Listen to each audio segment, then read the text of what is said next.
Welcome back to the show, Beyond the Trees, presented by Cedarwood Financial Partners. We have our Chairman, Todd Vincent, our CEO, Dylan Ripley, along with our CFO, David Boothby, selling a boat today, and I'm our COO, Alex Murphy. Yeah, you know about the boat, right? Best day is when you buy it, and the best day is when you sell it. So Never heard that before, today. David. Thanks for that. That's great information. Today, we're going to talk about our core values and principles, and really excited to dig into this because it's why we're here, really. I mean, it's why we do everything that we do. So, Todd, why don't you kick us off by walking everyone through what our core values are, and then we're going to talk about how they impact our decisions and our business overall as well. Sure. So the four core values that we try to make all of our decisions by and kind of keep in the forefront of our mind is faith, family, freedom, and fulfillment. And a lot of times when I'm talking to people and we're escorting or giving a tour of the office and showing those values that are on a lot of our conference rooms, I always make the comment that, if you have your faith, your family, and your freedom, how can you not have a fulfilled life? And that's what we believe as well. Awesome. Let's dig into the first one of those, faith. So, I think when people hear the word faith, something comes to mind.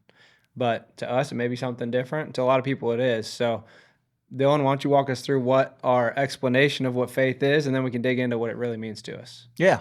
So faith is, to us and our firm, is believing in something bigger than yourself. Candidly, we're all men of faith here sitting at this table, but what we didn't want to do is be exclusive to those who don't share that faith. But we knew it was important for our firm to be built on something bigger than just the four of us or whoever comes on sitting at that table. It needed to be bigger than that, and that's what faith is believing in something bigger than yourself. I would echo too. It's built on lasting principles, not on financial principles. Yeah. Something that we have faith that everything that we are doing is for the benefit of others, which is a biblical commandment to love your neighbor as yourself. I think from the other side of that is the client side having faith in us that we're going to do the right thing for them every time. And that's just not a question. Are you guaranteeing performance? I am not guaranteeing performance. Just had to ask. But you are But I am guaranteed. guarantee that we're going to hold your hand through the down times and up times. That was beautiful. It's funny, faith is so many things. I think we had to have faith that we could succeed to make a change, right? That's huge. I think clients have to have faith in the market and the things that we're teaching them. And if we don't have faith in these things, then I don't know how we have hope. So to me, I think it's such a powerful word, but it goes into so many areas of our life. Yeah, it really does. And, faith is really just taking that next step, even when you don't know what that next step leads to, like you said. And for us, we had a thought of what it led to, but we knew it was going to be hard, and we just kept putting one foot, and we're still, I don't want to say we're done. We still keep putting one foot in front of the other, believing in something bigger than ourselves and having faith. There is a little bit of faith too in our logo. It's not something that is overt, but when we were coming up with our name for our logo, Cedarwood was just kind of bubbled up as the primary name for us. And one of the reasons is that wood endures forever or a very long time. If you're in Texas, you drive down the road, you see a fence post made out of cedar wood. It's probably been there a long time. But even more importantly, when you think about a cedar closet that is made from a beautiful wood that has a beautiful aroma, and the idea that it preserves and carries on family legacies like a cedar chest or a hope chest would be. But when you go even to biblical side of things, in the Bible, it says that the temple where the Lord was made out of the cedars of Lebanon. And the thought is maybe gopher wood that is described as the wood that was built for the ark was really a form of cedar. So once again, something that carries, preserves, has that aroma, that smell. Every aspect of what we are trying to do is creating the ideal experience for our clients. And so in one regards, faith might be a little bit in there as well. Yeah, it's even in the logo, right, with the 3 trees. I had one client say, "Are those arrows?" And you could see them as arrows pointing straight up. And, it stands for us, it's the Trinity. But for Other people, they may just see 3 trees. But for us, it was a way for us to really lean into our faith, but not make it something, again, where it's an exclusive club. You got to believe, because that's not our job here as even Christians, is to not force our beliefs on others. Love it. I think that's also, as Dylan and David allude to, like not being exclusive, faith that our clients would have in us, that we're there every step of the way, faith that we're doing what's right for them. But the idea that something greater than yourself, does that mean as we grow as a firm that it's all Christians that go to the same church, or if they call themselves that, is that important? No. It's important that they have a belief of, I'm put here for a purpose, and my purpose is to better humanity and serve others. And Dave is going to sell the boat. Everybody out there, wish David luck on selling his boat as he leaves mid-podcast. Yeah, I also wanted to say that we don't always smell good like Cedar does, but we do try to have that protective quality for our clients. Do you want us to keep rolling? Should we roll on to family? Sure. Family is unique in our firm because we actually have some blood family. We have some non-blood family, and it means a lot more than just blood. But Todd, why don't you tell us a little bit about the blood family first, and then we'll go from there. Well, the blood family really starts with my father-in-law, who recruited me to the business. He's the one that convinced me that helping people with their finances was a very noble thing. I was in the military at the time. I thought that was noble. But he shed light of, this is a different way of you're helping all sorts of people. And so as I made that transition and I married his daughter, spent many years working alongside of him. And as I would talk to my brother about how you could help other people, he finally caught on as well, like this is a noble thing as well. So he joined the same firm. And so at this very moment, we have lots of blood between my brother and myself, are being 2 of the partners of the many of Cedarwood. So family does mean a little bit more to me than maybe others. Yeah, that's awesome. I think one thing that stuck to me is our industry is financially driven. We're in the finance industry, right? And so often it becomes about the dollars. And I think when we keep family front and center for our clients and for our partners as well, it takes us past dollars. It takes us to something that's more important. I mean, Todd just spent $1,000 on his sweet little girl who was having a birthday, and money didn't matter there because it was family. And I think so often that's the way that we see this for our clients and for our partners.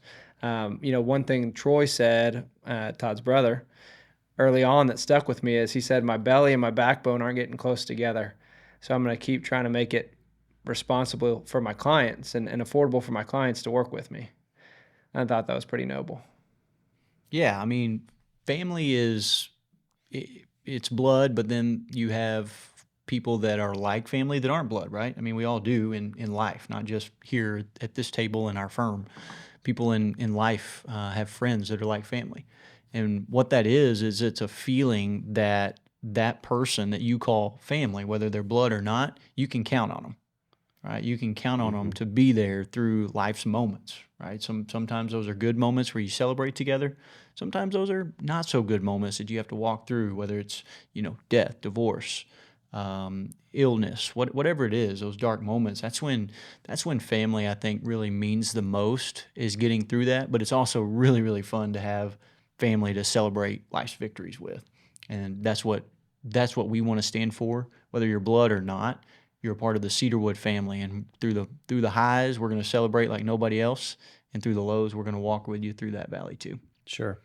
And I think, as you said, Dylan, like people that aren't blood, when we consider our coworkers in Cedarwood, if we have that mindset that they're like family, you try to be as gracious as possible with your family. You try to understand, to show empathy with them. You walk alongside them. This isn't necessarily a contractual relationship of employee to employee. It's more, we are a team. We are a family together. How can I help one another?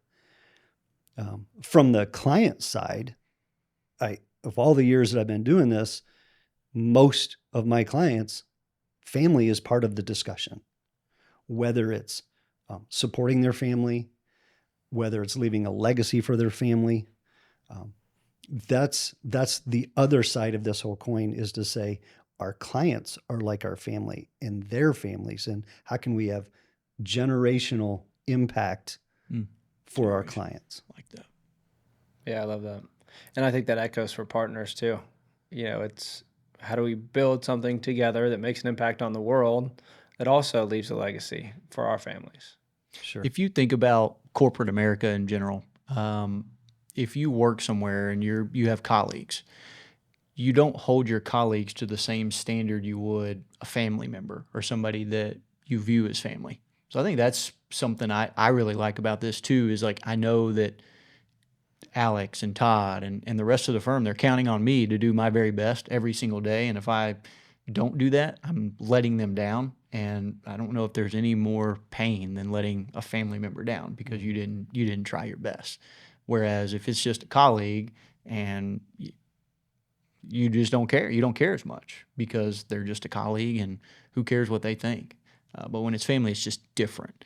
And I think that standard of excellence that we all hold our family members to really translates into our business, and that's why we're all extremely successful. Yeah. The idea too, Dylan, as you were saying, like,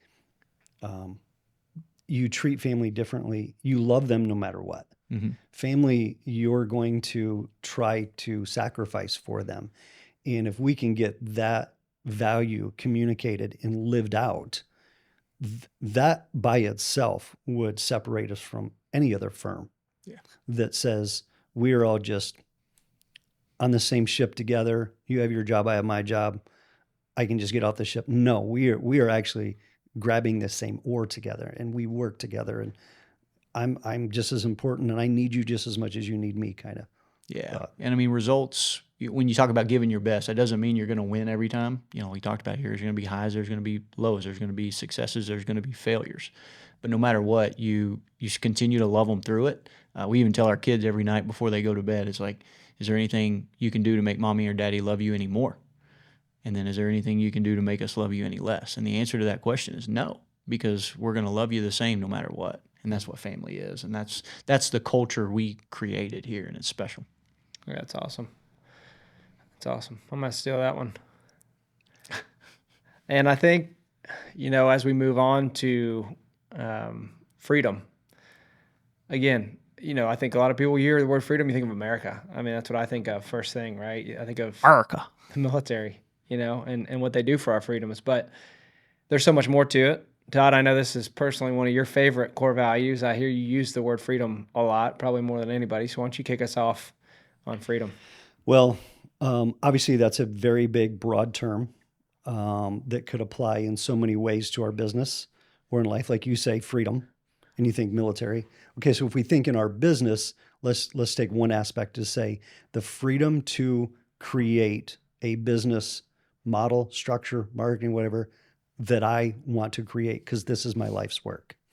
The freedom to pick investments that will meet my clients' goals. The freedom to partner with who I want to partner.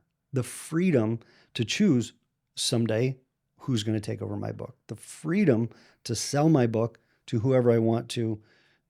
There's so much of that. However, maybe Dylan can talk about as we've had leadership meetings, all of us together, to say we want to make sure freedom is maxed out.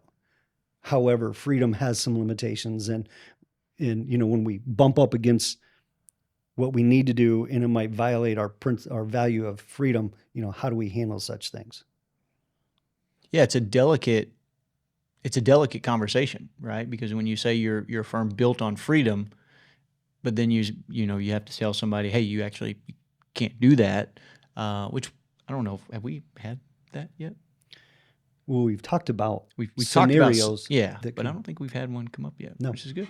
But yeah, it's a delicate blend, right? You have to blend what's right by your value of freedom with what's the right thing to do in that situation.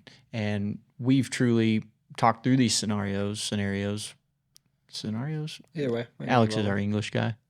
Yeah, it depends where you're from. I think Okay. you can roll either way. Either way? I say I like, scenarios, but I like scenarios. I just you sound sound intelligent that way. That's what I'm going for. We've talked about. My parents say aluminium for aluminum, so I'm used to a Yeah. lot of different things. Yeah. I can roll with it.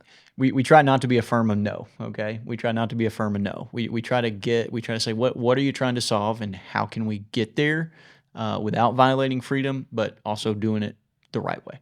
And I think if we operate in that, what are you trying to accomplish, and then come alongside you to say here's how we can do that. That's a much better approach than what you might get in the corporate environment, where it's just this is how it's done, and you're not changing it. We're not making exceptions, right? So I think that's the freedom piece we talk about. Is when we bump up to those scenarios, we want to make sure and approach it from what are you trying to accomplish, and then work to find a solution to get there. I think a big thing with that is Commonwealth, the firm that we partner with, has that same approach, right? And it's been very true since we've been working with them that everything we've come to them with, and we come with a lot because we're a little bit crazy sometimes, right? They've always said, what are you trying to achieve? We're going to try and help you achieve that. And if it's not possible, we'll let you know. But we haven't come across that rub too often either, which I've been impressed with. I think in today's world of everyone's trying to tell you how to think, right? And that's probably always been the case, but here's our agenda for the world today, right? And we don't necessarily agree with all those things. So to me, freedom meant being able to say, that's not us. It's not right or wrong. That's someone else's choice, but we have the freedom to make our firm with the values that we value, that we think are important. And it's not necessarily that the world is telling us we have to do today. Yeah. And I think, we've had this discussion a lot when we've talked about the topic of freedom, especially if someone was independent already or they came from a corporate side, is to say, do I have a say? Do I have a seat at the table? Let's dialogue about it, which I think makes all the difference in the world. I've always told people that I've mentored or in leadership position, if you can explain the good why are we doing it this way, and have a good dialogue from it, then you might be willing to say, okay, I'm going to give up a little bit of my freedom, and I understand why I'm doing it, and it is a good thing for the whole, possibly. So. Yeah, I think we've come across a lot of conversations where people worry about losing their freedom if they go from being solo independent to partnering with us. And one of my friends went from a firm and joined an RIA, and he now has to do annual reviews with, in essence, a boss. And he said it's been hard to go back to working for the man. For us, that's been really important not to have, right? It's really important for us to say, you're still running your own show. We're just here to help you do it to the best ability that you can. And then, there's some limitations within some things, right? Like marketing, we're going to help you try and make it the best it can be and personalized as possible. It doesn't mean that we can make things completely crazy and lose our brand, right? So there's a balance. Yeah. All right. So then we'll move on to the last of our core values, and that is fulfillment. It's a big one. I think, like you said, Todd, all things lead to fulfillment, right? And that's what everyone's chasing. What does it mean to you, Dylan? Yeah, I think to me it means, as Todd always says, when you get the first three right, you tend to live pretty darn fulfilled. When you believe in something bigger than yourself, when you have the freedom, to elevate elevate your life, not just I was going to say your client experience, but truly, these are core principles for life. So you're able to elevate the way you live. And then you do it surrounded by a community that feels like family. I mean, that's a recipe for living very fulfilled. And fulfillment is, and we talk about it a lot, is not success, it's not accolades, it's none of that. It's the journey and how you live along the way that ultimately gives you that fulfilled feeling. And so I'm proud of the firm that we've built around those other three, because then it really allows me to live every single day fulfilled, knowing that I'm surrounded by family. I obviously believe in something far bigger than myself, or I wouldn't be here, and I have the freedom to live the life that I want to live, and so that's fulfillment to me, is getting the first three right. Yeah. I I love this one line from Zach Brownband. I think it's Chicken Fried, where he says, "There's no dollar sign on a peace of mind. This I've come to know." And I think that's what this ultimately comes down to as well, to say, we are in the financial business. We deal with money. I understand that. We help people accumulate money to reach their goals. Really, we're helping them just really get to the point for their own personal fulfillment. If we understand their faith, their family, and what freedom they're trying to achieve, then we're helping them be fulfilled. Me personally, is to say, at a point, do I just have personal satisfaction in my life?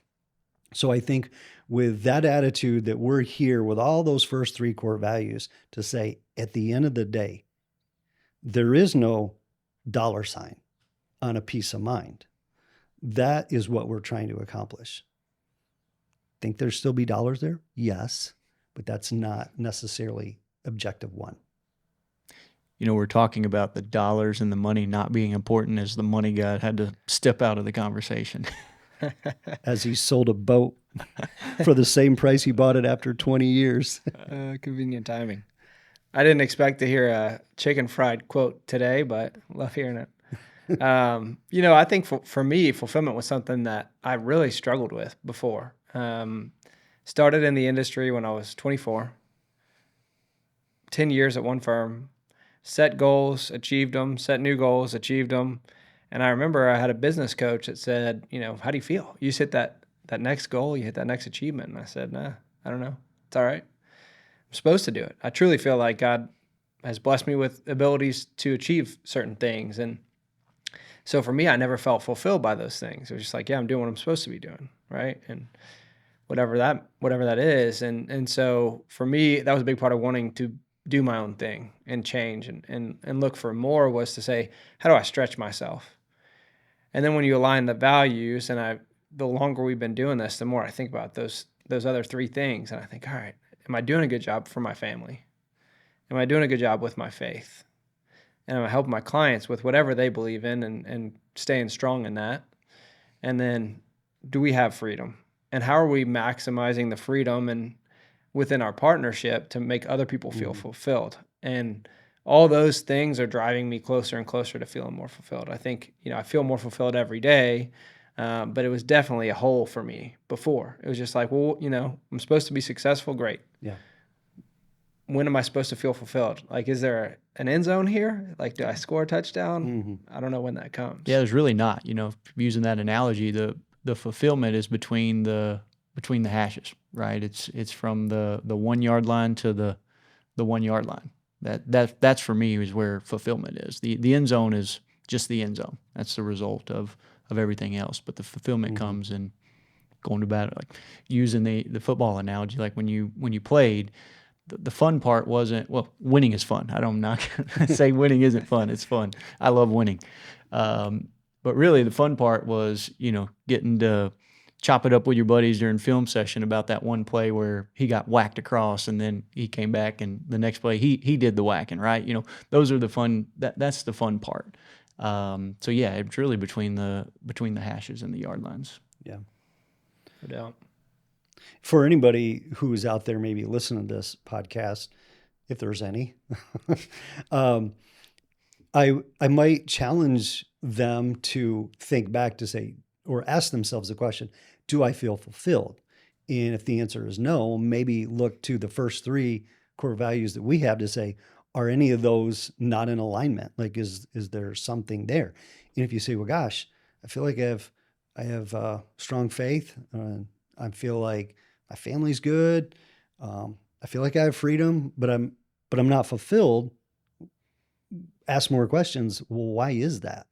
And maybe Cedarwood is a place to help discover what it takes to really be fulfilled. Yeah. And I think the next question there is, at what lengths am I willing to go to feel fulfilled? Because it does take an ability to say, I'm willing to be uncomfortable, right? Because everyone that we're talking to probably is pretty comfortable where they're at, right? I mean, it's easy doing what they're doing. They're successful. They're having a good life. And so to say, I'm going to risk all that comfort to try and be more fulfilled is a pretty big jump that you have to make. And so it takes a certain level of bravery and commitment. But I think that's the next question. It's like, all right, I'm not feeling fulfilled. What am I going to do, and how willing am I to stretch myself for that? Yeah. To that person juggling the comfort zone feeling and not knowing whether to do it or don't do it, do it. Do it every time. Sure. I think of clients too, when it comes to this same topic. I don't know how many people have come to me who've worked for the same place for many years, and they have a pretty good boss. They make a good salary. They feel like they have some freedom. I mean, they've got 5 weeks of vacation now, but they're not fulfilled. And when I ask them why, I'm like, because I'm not really where I'm supposed to be, and I'm not doing what I'm supposed to be doing. It's fine, but I probably should be doing something else. And it's really fun to, from the advisor side to the client, to help someone have fulfillment when you're like, well, do you realize that you do have enough, or we can look at your portfolio in a different way to get that fulfillment? Because I know you really want to be a fishing guide at Lake Belton. How can I make that happen now? That's awesome. All right, well, let's change gears a little bit, switch to our operational principles. David was supposed to give us the quick synopsis of what they are, but Dylan, I'm going to let you step into that seat since he's out still selling the boat. Must be a tough negotiation. Yeah, driving a hard bargain. So for our operational principles, we try to keep everything simple. So we named them the ABCs, emphasis on the S here, you'll see why in a second, to GSD. The A stands for always leave your ego at the door. That one's extremely important because ego is, in my opinion, a culture killer, and we don't want any type of ego to be a part of our firm. And if we ever catch ourselves, any of us doing it, we're pretty good at holding each other accountable to that one. B is be a giver. And if you listen to episode 1, Todd get a great synopsis of what that means to us. But be a giver of your time. Be a giver of the freedom that you have with financial freedom and things of that nature. You just be a giver, operate in a giver-servant mentality. C is control what you can control. That's an important one because there's so many things, whether it's investments in the market or, not closing business if you're a financial advisor. All of those things are out of your control. What you can control is showing up every day and giving your best. So control what you can control. The S stands for simple is better, less is more. So again, we try to simplify everything down to just that. Make it as small and concise as possible so that it's easy to understand. And then, if you get those 4 in line, just get stuff done.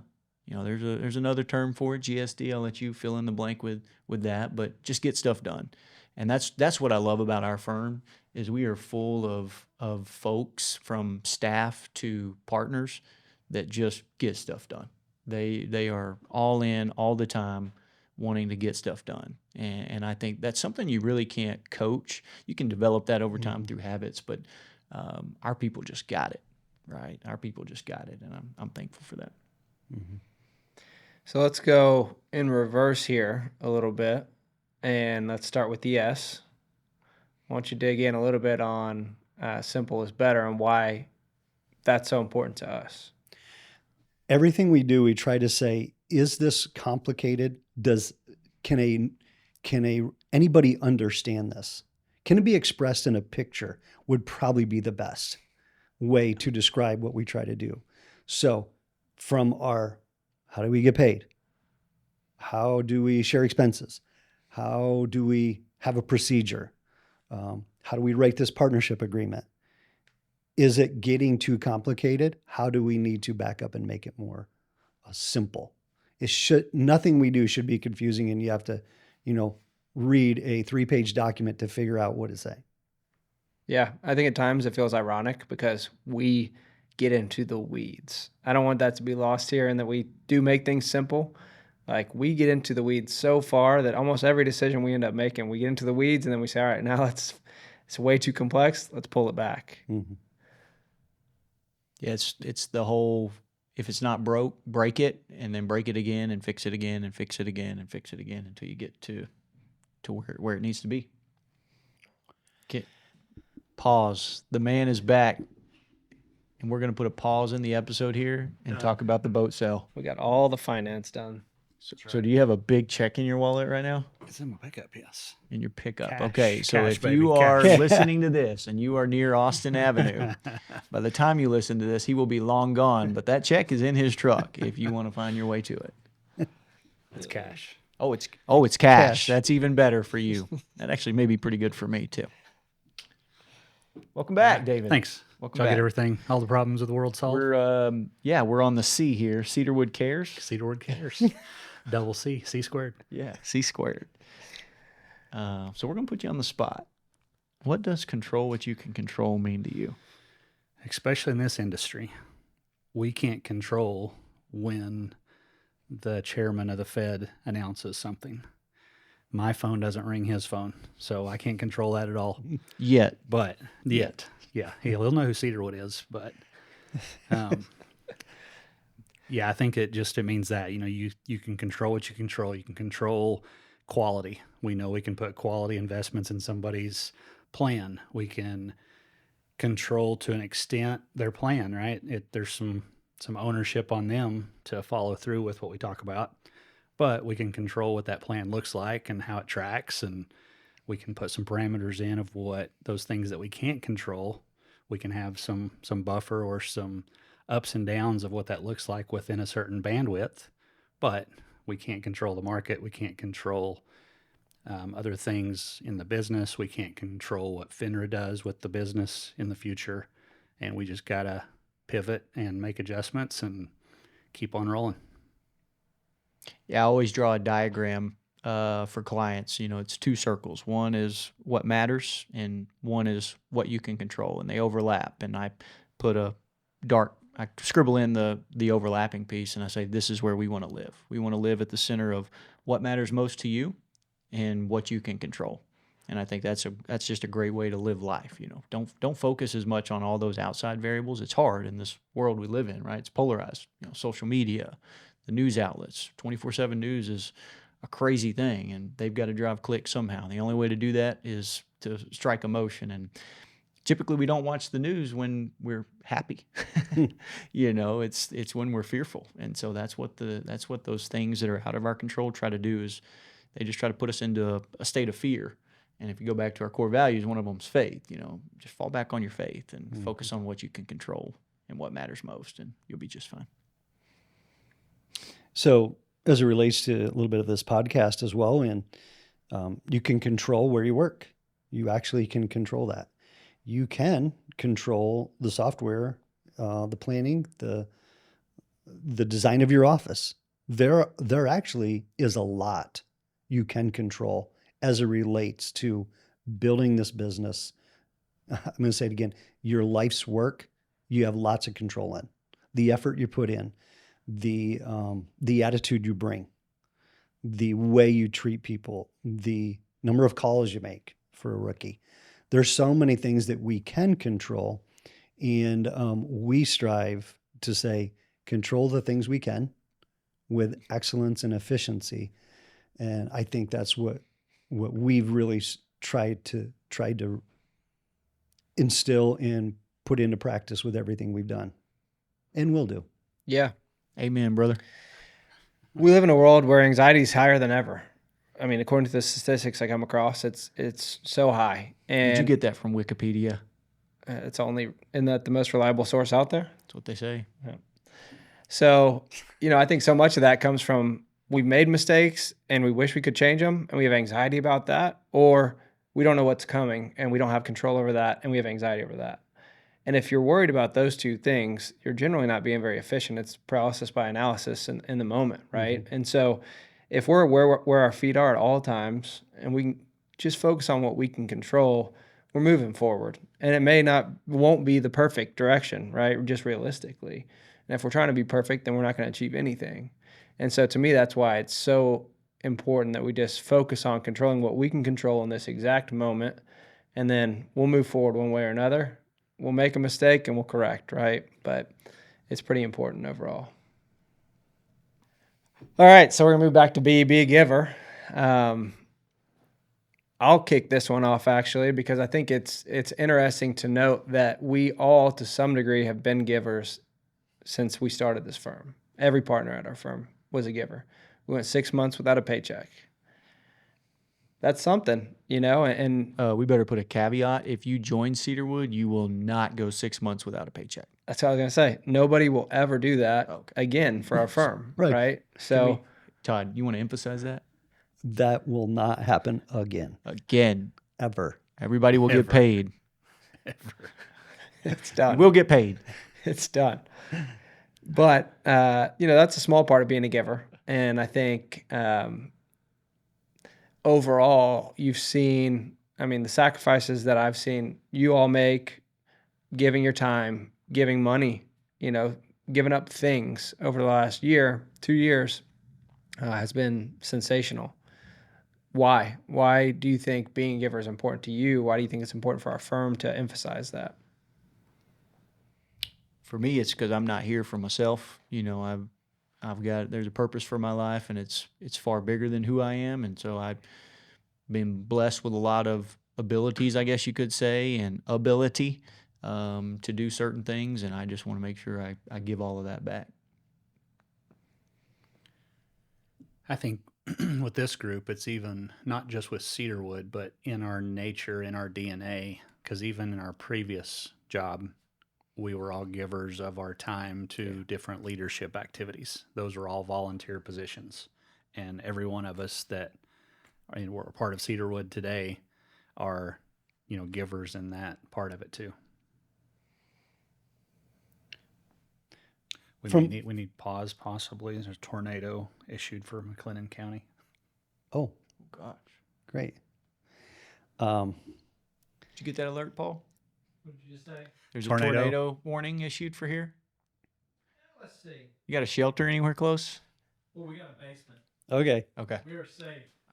All right. So those listening out here, Stand on the front porch. if you're Watch it. if you're listening Awesome. to this, if you're listening to this podcast, This is- and this is- Todd, Alex, David, and Dylan are no longer here, you know why.